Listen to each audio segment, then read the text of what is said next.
Good afternoon, students. Due to some technical issues, I was not able to be live on 10:30 a.m. in the morning. So now we are live. Yesterday, the video has some problems, so that's why I removed that video mm, and I am taking this particular video again for you. So we are going to study again yesterday's topics itself, so in a fast forward because there was some problem with yesterday's video that was updating, and so that's why I removed that video.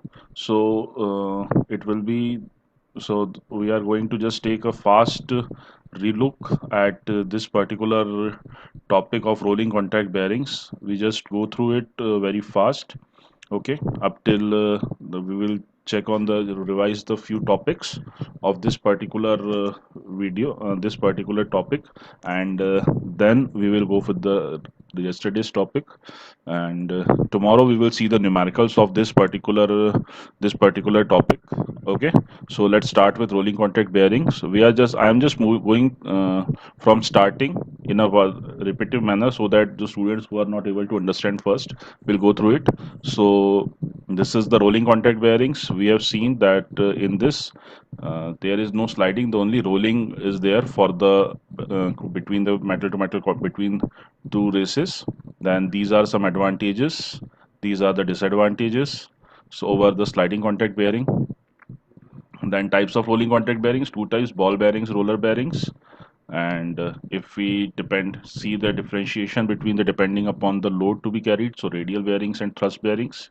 Then the types of radial ball bearings: single row deep groove ball bearing, filling notch type. Then angular contact ball bearing, double row bearing. Then self-aligning bearing, it has self-aligning bearings are of two types: externally self-aligning and internally self-aligning. Then standard dimensions and designations of bearing. Okay, so bearing is designated by a number, three-digit number, where the last two-digit number, if from 04 onwards, if multiplied by 5, it will give the bore diameter, which is this particular diameter, and outside and the third digit, that is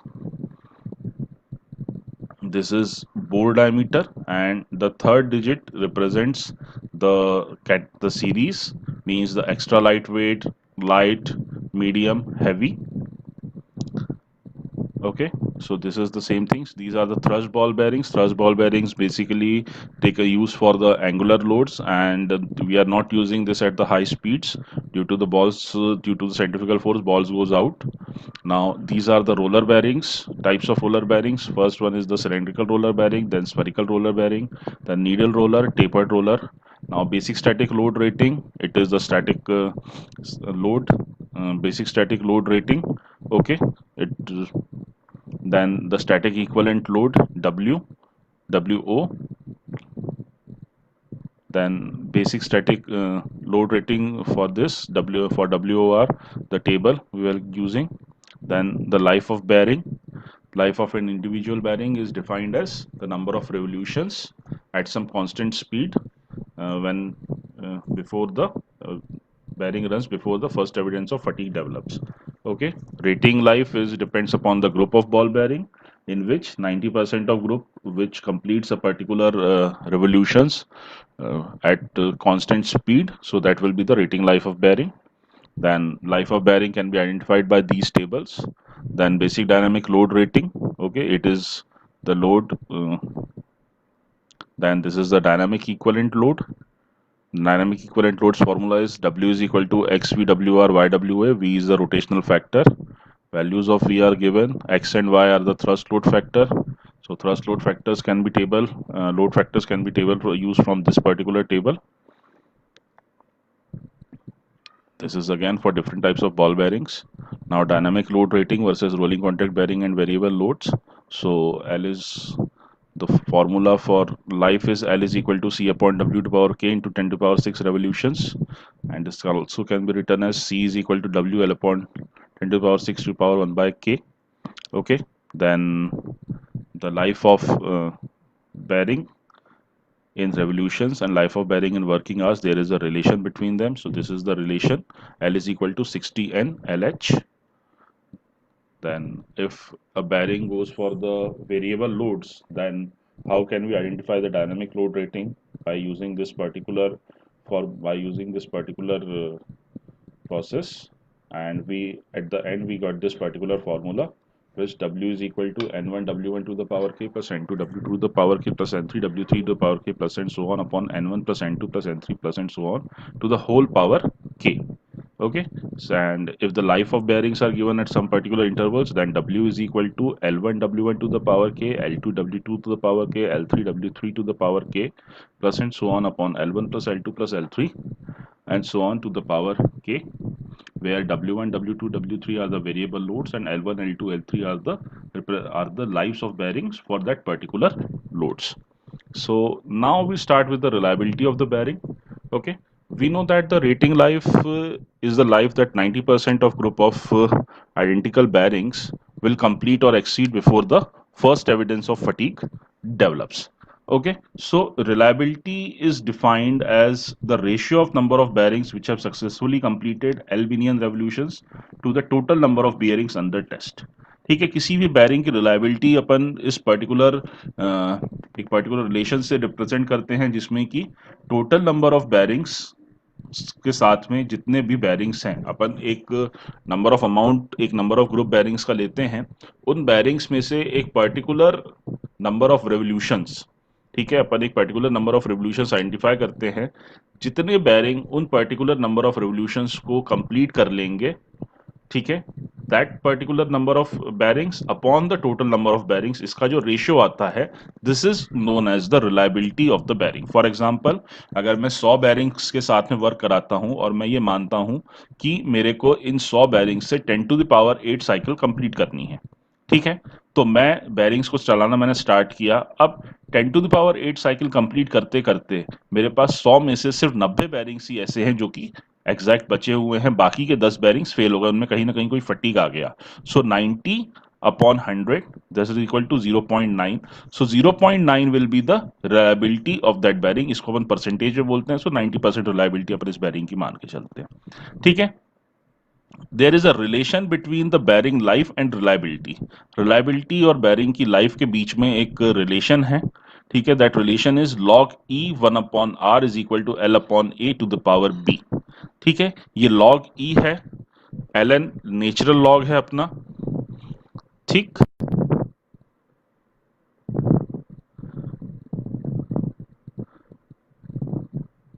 natural log है अपना, okay. उस natural log के basis के ऊपर अपन लोग, natural log मतलब आपका calculator में जो ln से रिप्रेजेंट होता है वो है log E 1 upon R is equal to L upon A to the power B. इस फॉर्मूले से अपन बेयरिंग लाइफ और रिलायबिलिटी के बीच का रिलेशन निकालते हैं. L जो है वो बेयरिंग लाइफ है and R is the reliability. इसी फॉर्मूले को अपन एक दूसरे तरीके से भी लिख सकते हैं, that is L upon A is equal to log E 1 upon R to the power 1 upon K.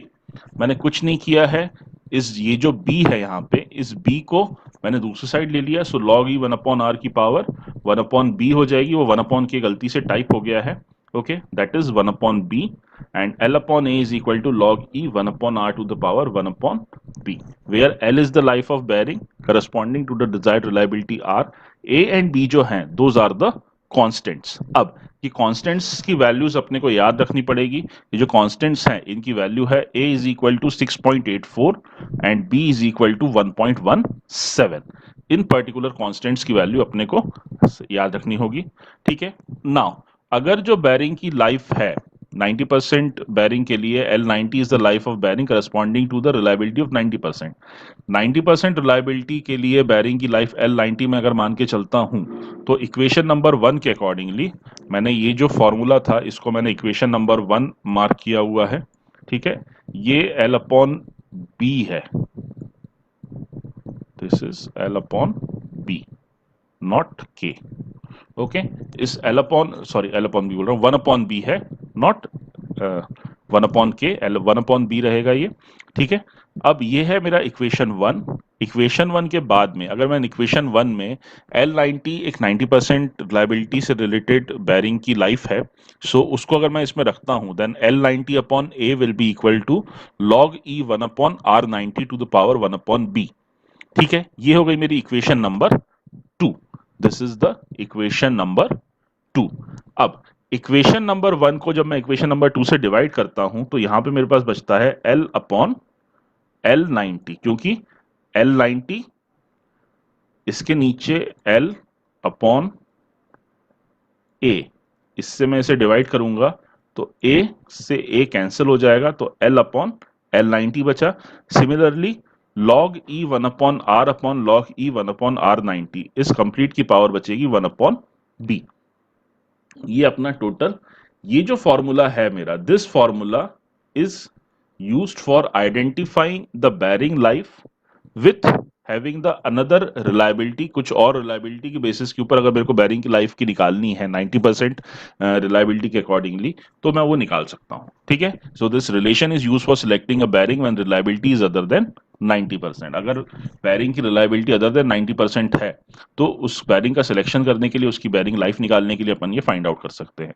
अब the value of R90 is taken as 0.9, मतलब जितनी परसेंट रिलायबिलिटी होती है बेरिंग की, R90 की वैल्यू उस परसेंटेज के अकॉर्डिंग लेते हैं। फॉर एग्जाम्पल, जैसे बेरिंग की रिलायबिलिटी 90% है तो वैल्यू हो जाएगी R90 की 0.9। ठीक है, अगर बेरिंग की रिलायबिलिटी आपकी 95% है देन उसकी वैल्यू हो जाएगी 0.95। जितने परसेंट रिलायबिलिटी होती है आर आर उसकी रिलायबिलिटी उस पर्टिकुलर परसेंटेज के अकॉर्डिंग पॉइंट में अपन वैल्यू ले लेंगे। ठीक है, now moving to the next, selection of radial ball bearing. Selection of radial ball bearing बहुत इंपॉर्टेंट है। अब इस चीज को सिलेक्ट करने, बॉल बेयरिंग को सिलेक्ट करने के लिए अपने को एक पर्टिकुलर प्रोसेस फॉलो करनी पड़ती है। छोटी सी प्रोसेस है, ज्यादा कुछ नहीं है उसमें। Now in order to select the most suitable ball bearing, the basic dynamic radial load is calculated. अब बेसिक डायनामिक रेडियल लोड को मैं कैसे कैलकुलेट करता हूं वो देखिए आप लोग। Basic dynamic radial load calculate करने के लिए अपन लोगों के पास वही वाला फॉर्मूला है जो अभी अपन लोग यूज कर रहे थे। एल लेंथ से अपन W is equal to WR वाला जो फॉर्मूला है मेरा, W is equal to N1 वाला, अगर मेरे पास वेरिएबल लोड्स है so W is equal to L1 W1 to the power K plus L2 W to the power K, या फिर सिंपल अपना L upon W is equal to वाला जो formula रहेगा उस पर्टिकुलर फॉर्मूले से अपन लोग यहाँ से अपन अपना basic dynamic radial load find out कर लेते हैं। अब basic dynamic radial load identify करने के बाद में उसमें मेरे को एक सर्विस फैक्टर का मल्टीप्लिकेशन करना पड़ता है to identify the design basic dynamic radial load capacity. ठीक है, सर्विस फैक्टर है मेरा KS। ये KS मेरा सर्विस फैक्टर है जिसके बेसिस पे मेरे को जिस पे बेसिस पे मेरे को मेरा dynamic radial load capacity identify करनी पड़ती है। ठीक है, यहां से मैंने डायनामिक रेडियल लोड निकाला, ये चीज। ठीक है, दिस इज कैलकुलेटेड। देन अब मैं ये लोड कैपेसिटी फाइंड आउट करूंगा KS से मल्टीप्लाई करने के बाद। अब KS की जो वैल्यू है वो अलग अलग रहती है different types of shock loads के लिए, डिफरेंट टाइप के लोड्स के लिए, डिफरेंट टाइप ऑफ सर्विसेज के लिए, तो वो अपने पास यहाँ दी है। और फॉर एग्जांपल अगर स्टडी लोड्स है in that case bearing will be 1.0। अगर लाइट शॉक लोड्स हैं इन that case 1.5। For moderate shock loads 2.0। For heavy shock loads 2.5 and for extreme shock loads 3.0। ये डिफरेंट टाइप के जो लोड्स हैं इसके लिए अपन लोग फाइंड आउट करते हैं। ठीक है, इन पर्टिकुलर बेयरिंग्स के लिए अपन लोग ये अलग अलग लोड्स जो हैं वो फाइंड आउट करते हैं। थोड़ा गलत हो गया था। ठीक है, डिफरेंट टाइप्स ऑफ लोड्स के लिए अपन लोग डिफरेंट टाइप की KS की वैल्यू रहेगी, तो जो भी अपना शॉक लोड रहेगा, जिस भी टाइप की सर्विस रहेगी उस टाइप से KS से अपन मल्टीप्लाई कर देंगे। मल्टीप्लाई करने के बाद में मेरे को डायनामिक रेडियल लोड कैपेसिटी यहाँ पे मिल जाएगी। अब डायनामिक रेडियल लोड कैपेसिटी मिलने के बाद में we will go for the third step. अब थर्ड स्टेप क्या बोलती है मेरी? थर्ड स्टेप बोलती है कि बेयरिंग का सिलेक्शन मेरे को मैन्युफैक्चरर कैटलॉग से करना है इस डायनामिक रेडियल लोड कैपेसिटी के बेसिस पे। अब डायनामिक रेडियल लोड कैपेसिटी के बेसिस पे मैं मैन्युफैक्चरर्स कैटलॉग से जब बेयरिंग सेलेक्ट करता हूं तो वहां मेरे को बेयरिंग के नंबर को सिलेक्ट करना होता है। उसके लिए मेरे को पहले चेक करना होता है कि डायनामिक रेडियल लोड कैपेसिटी कैसी है। तो अब बेयरिंग जो आपका मैन्युफैक्चरर का कैटलॉग है वो किस टाइप से दिखता है। Now see this is the manufacturers catalogue. ये चीज आपको डिजाइन डेटा बुक में देखने के लिए मिलेगी। अलग अलग बैरिंग्स के लिए अलग अलग रहेगा, ठीक है, हर बैरिंग का अलग रहता है। जैसे फॉर एग्जांपल ये वाला जो कैटलॉग है, this catalogue is for deep groove ball bearing. ये डीप ग्रूव बॉल बैरिंग के लिए है। आप ऊपर देख सकते हैं सारी चीजें अलग अलग दी हुई हैं। जैसे यहाँ पे ये प्रिंसिपल डायमेंशंस दिए हैं, ठीक है, small D, capital D, bore, ठीक है, विड्थ कितना है, ये जो आपको चीजें हैं वो वहाँ पे डेटा बुक में ऊपर डायग्राम में दिख जाएंगी।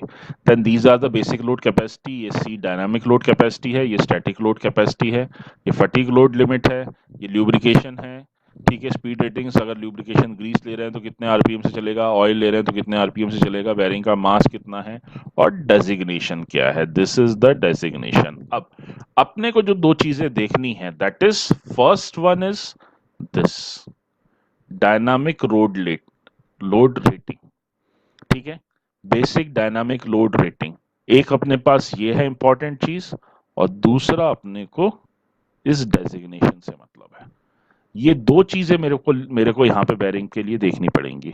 दोनों चीजें कैसे, मतलब बेसिकली अपन एक से ही चालू करेंगे, एक से अपन दूसरा सिलेक्शन करेंगे। अब प्रीवियसली यहाँ पे मैंने डिजाइन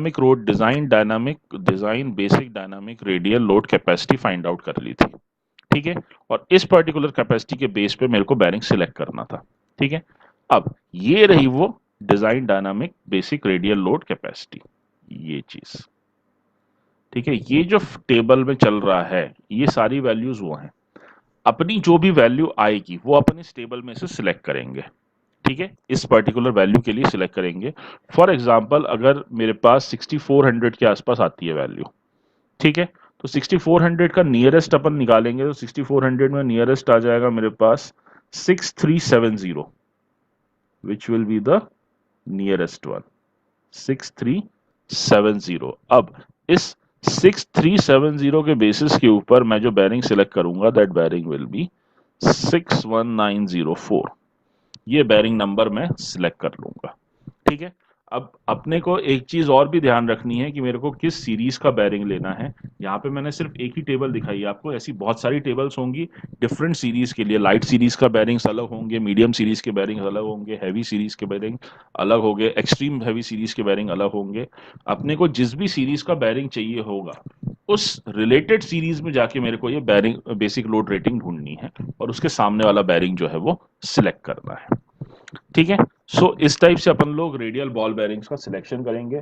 बहुत सिंपल है, ज्यादा कुछ नहीं है इसमें। Now moving to the next topic, next is the material and manufacture of the ball and roller bearing, ठीक है। बॉल और रोलर बेयरिंग्स का मटेरियल एंड मैन्युफैक्चरिंग अपन लोग अभी देख रहे हैं, ठीक। अब इस पर्टिकुलर टॉपिक में अपन लोग ये देखेंगे कि बॉल और रोलर बेयरिंग्स जो हैं वो किस पर्टिकुलर मटेरियल से बनाते हैं। सो since the rolling elements are in the races are subjected to high local stresses and varying magnitude with each revolution of the bearing, therefore the material of rolling element should be of high quality, ठीक है। अब जो material है वो high quality के लिए का होना चाहिए। लोकल स्ट्रेसेस वहां पे बहुत ज्यादा होते हैं, जैसे जैसे रोटेशन बढ़ता जाता है स्ट्रेसेस आपके इंक्रीज होते जाएंगे। So that's why we need a material with high quality. So generally जो बॉल्स हैं वो अपन हाई क्रोमियम स्टील के बनाते हैं, हाई कार्बन क्रोमियम स्टील। इस पर्टिकुलर स्टील से अपन लोग बॉल्स एंड रेसेस को जनरली बनाते हैं। उनको एक्स्ट्रा हार्डनेस प्रोवाइड कराने के लिए अपन लोग उनको हीट ट्रीट भी करते हैं। हीट ट्रीट मतलब आप लोगों ने प्रोडक्शन में पढ़ा होगा, हीट ट्रीटमेंट किसे बोलते हैं, ठीक है। सो हीट ट्रीटमेंट अपन करते हैं, हीट ट्रीटमेंट से उसकी हार्डनेस और टफनेस इंक्रीज हो जाती है, ठीक है। बॉल्स की जो मैन्युफैक्चरिंग होती है वो हॉट फोर्जिंग्स और हैमर्स से होती है, स्टील रॉड्स के थ्रू बनाते हैं इनको। देन इनको हीट ट्रीट किया जाता है, ग्राइंड किया जाता है, देन पॉलिश किया जाता है। बॉल्स का पॉलिशिंग बहुत नेसेसरी है, उनका सरफेस बहुत स्मूथ बनाना पड़ता है, क्योंकि वो कंटिन्यूअस रोटेशन में आएंगी। अगर उनका सरफेस रफ रहा तो फ्रिक्शन बढ़ सकता है, इसीलिए उनका सरफेस बहुत स्मूथ बनाना पड़ता है कि जरा से इसमें भी उनमें रोटेशन आना चाहिए। ये नहीं कि उसमें स्लाइडिंग रहे, रोटेशन उसमें बना रहना चाहिए, ठीक है। सो दैट्स वाई रेसेस को भी जहाँ पे अपनी बॉल्स और वो फॉर्म होती है वहां पे अपन लोग हीट ट्रीट करते हैं, ग्राइंड करते हैं और पॉलिश करते हैं। सो मेनली अगर मैं मटेरियल की बात करूं तो यहाँ पे मेनली मटेरियल जो बेरिंग के लिए होता है that is steel, high chromium steel रहता है, इसीलिए इसकी इनिशियल कॉस्टिंग थोड़ी सी ज्यादा रहती है ना। Next thing is the lubrication of ball and roller bearing. Lubrication की अगर बात करें तो lubrication ball and roller bearing में एक इंपॉर्टेंट पार्ट है, या आप बोल सकते हो कि हाँ, थोड़ा सा अपने को ल्यूब्रिकेशन प्रोवाइड कराना पड़ता है। जरूरी नहीं कि हर बार ल्यूब्रिकेशन अपन दे, लेकिन हाँ, हल्का सा ल्यूब्रिकेशन हो तो बेयरिंग की लाइफ आपकी इंक्रीज होती है। ठीक है ना। बॉलर उनका जो पर्पस है, the ball and roller bearings are lubricated for the following purpose. Number one, to reduce friction and wear between sliding parts of the bearing. अब देखो, अपने को मालूम है कि जो रोलर बेयरिंग है उसमें continuous metal to metal contact रहता है, भले ही एक पॉइंट पे रहे। बॉल बेयरिंग रहेगा तो एक पॉइंट पे रहेगा, रोलर बेयरिंग रहेगा तो एक लाइन पे रहेगा। Fully metal to metal contact नहीं है, लेकिन still there is a metal to metal contact. तो उस मेटल टू मेटल कांटेक्ट की वजह से वियर वहां पे जनरेट होता है। इस वियर को मुझे अगर रिड्यूस करना है, उस फ्रिक्शन को रिड्यूस करना है, तो अपन वहां पे ल्यूब्रिकेशन प्रोवाइड कराते हैं। Then second, to prevent rusting और corrosion of the bearing surfaces। अब देखो, स्टील है, स्टील को अपन कहीं पे भी यूज कर रहे हैं किसी भी एरिया में, तो उसमें रस्टिंग और करोजन के चांसेस थोड़े से आ जाते हैं। ठीक है, तो इस वजह से ऑयल रहता है, तो ऑयल उसको रस्टिंग और करोजन से सेव करके रहता है। जो लुब्रिकेंट है वो उसको रस्टिंग और करोजन से सेव करके रखता है। Then third is to protect bearing surface from water and dirt. अगर बेयरिंग सरफेस को पानी और सर से बचाना है, क्योंकि देखो, वाटर एंड डर्ट अगर बाय चांस बेयरिंग्स के बीच में जाती है तो वो वहां पे कुछ ना कुछ थोड़ा सा डिस्टरबेंस जनरेट करते हैं। ठीक है, वाटर की वजह से आपका जो बेयरिंग है वो प्रॉपर वर्क नहीं कर रहा है, डर्ट जाएगी तो उसके बीच में उसके डस्ट पार्टिकल्स आएंगे, जिससे कि फ्रिक्शन इंक्रीज होगा। सो दैट्स वाई पानी और डर्ट से बचाने के लिए अपन ल्यूब्रिकेशन करते हैं, क्योंकि ऑयल जब होता है तो ऑयल के ऊपर से अगर बाई चांस वाटर आता भी है तो वाटर वहां से निकल जाता है। जो डस्ट है, डस्ट ऑयल फिल्म उस डस्ट को बाहर ही रखती है, बेयरिंग से बेयरिंग के अंदर जाने नहीं देती है। And fourth one is to dissipate the heat. Heat जितनी मैक्सिमम जनरेट हो रही है उस पूरी में हीट को बाहर निकालने के लिए। ठीक है। अब अगर अपन बात करें इन जनरल, तो oil and light greases are used for lubricating ball and roller bearings. Light greases और ऑयल्स का अपन यूज करते हैं बॉल एंड रोलर बेयरिंग से लुब्रिकेट करने के लिए। ठीक है, ओनली प्योर मिनरल ऑयल और calcium based grease should be used. Pure mineral oil या कैल्शियम बेस्ड ग्रीस को ही यूज करना चाहिए। ठीक है, अगर वहां पे मॉइस्चर की पॉसिबिलिटी है जहां पे मेरा बेयरिंग वर्क कर रहा है, तो पोटेशियम और सोडियम बेस्ड ग्रीसेस को अपन यूज कर सकते हैं। ठीक है। अनदर एडिशनल एडवांटेज है जो ग्रीस का, दैट इज ग्रीस एक सील जनरेट कर देता है। ठीक है, ग्रीस जो है वो एक सील जैसी क्रिएट कर देता है, जिससे कि आपके जो फॉरेन एलिमेंट्स है, जैसे डर्ट हुआ या कोई भी किसी टाइप की गंदगी हुई, मिट्टी हुई, वो सारी चीजें आपकी बाहर बनी रहती हैं। ठीक है, वो सारी चीजें आपकी बाहर रहती है। इस वजह से अपन लोग जनरली ग्रीस का यूज करते हैं। नाउ, ऑयल जो है अपना हाई टेम्परेचर के ऊपर अपने को मतलब जो बेयरिंग है उसको हाई टेम्परेचर पर अपन वर्क नहीं कराते हैं, क्योंकि इसी वजह से। ठीक है, अब क्या होता है कि जब ग्रीस या ऑयल अपना रोटेट होता है, साथ में बेयरिंग रोटेट होता है, तो टेम्परेचर राइज होता है ऑयल में। अब उस ऑयल राइज, टेम्परेचर राइज का जो रीजन है, that reason is that reason is जो ऑयल है वो रोटेशन की वजह से चर्निंग होती है। ऑयल की चर्निंग मतलब मथना, ऑयल आपस में मथा जाता है, जिसकी वजह से उसका टेम्परेचर राइज होता है। अब इस राइज की वजह से वहां पे हीट जनरेट होती है। अब अपन को ध्यान रखना है कि जो टेम्परेचर है बेयरिंग का, वो 90 डिग्री सेल्सियस से कम रहना चाहिए। इससे कम रहेगा तो आपका बेयरिंग प्रॉपर वर्कआउट करेगा। और अगर अपन नहीं कम कर पा रहे हैं, बेयरिंग का टेम्परेचर स्टिल इंक्रीज है, कोई हैवी लोड्स है, हाई हैवी वर्किंग है, इन दैट केस, लेकिन still we have to check that bearing should not operate above 150 degree celsius. किसी भी केस में बेयरिंग 150 डिग्री सेल्सियस के ऊपर वर्क नहीं करना चाहिए। That is the final limit, क्योंकि उसके बाद में बॉल्स में और रोलर्स में प्रॉब्लम आने लगती है, लुब्रिकेशन में प्रॉब्लम आती है।